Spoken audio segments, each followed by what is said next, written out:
Hi అండి, అందరూ ఎలా ఉన్నారు? ఈరోజు మనమైతే మీకు మంచి టిప్ చూపిస్తున్నానండి. పైపింగ్ వేయడం. ఈ పైపింగ్ ఇంత సన్నగా రావడానికి ఈ థ్రెడ్డేనండి. ఈ థ్రెడ్ వల్ల చాలా సన్నగా వస్తుంది అనమాట. సన్నగా ఉన్న థ్రెడ్ తీసుకోవాలి మనం. పైపింగ్ నీట్గా వస్తుందండి. చూసారు కదా, ఇలా పెట్టుకోవాలి. క్లాత్లో పెట్టి ఫోల్డ్ చేయాలన్నమాట. చూసారా ఎంత సన్నగా వచ్చిందో.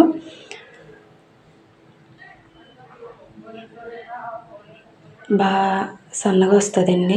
ఈ పైపింగ్ చాలా నీట్గా వచ్చిందండి. ఈ బ్లౌజ్కి పైపింగ్ వేయడం వల్ల బ్లౌజ్కి అందం వచ్చింది. ఇంత సన్నగా వేయాలంటే కంపల్సరీ ఆ థ్రెడ్ వాడాలండి. పైపింగ్ వేసే క్లాత్ కూడా నేను గోల్డ్ కలర్ తీసుకున్నానండి. బ్లౌజ్కి అంచుకి గోల్డ్ బార్డర్ వచ్చింది. దానికోసం నేను గోల్డ్ పైపింగ్ లేస్ తీసుకున్నాను.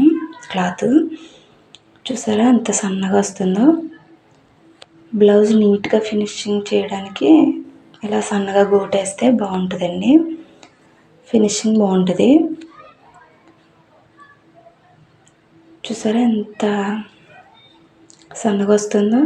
మీరు కూడా ఇలాంటి పైపింగ్ వాడండి. లావుగున్న పైపింగ్ వాడకూడదు.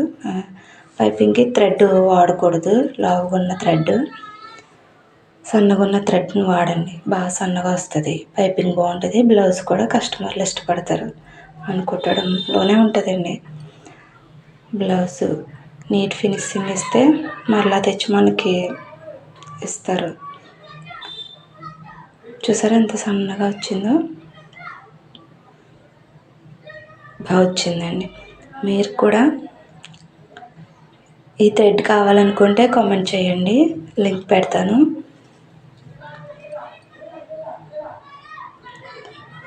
ఫినిషింగ్ బాగా వచ్చిందండి. దీన్ని ఇలా ఫోల్డ్ చేసి ఒక స్టిచ్ చేయాలి లోనికి.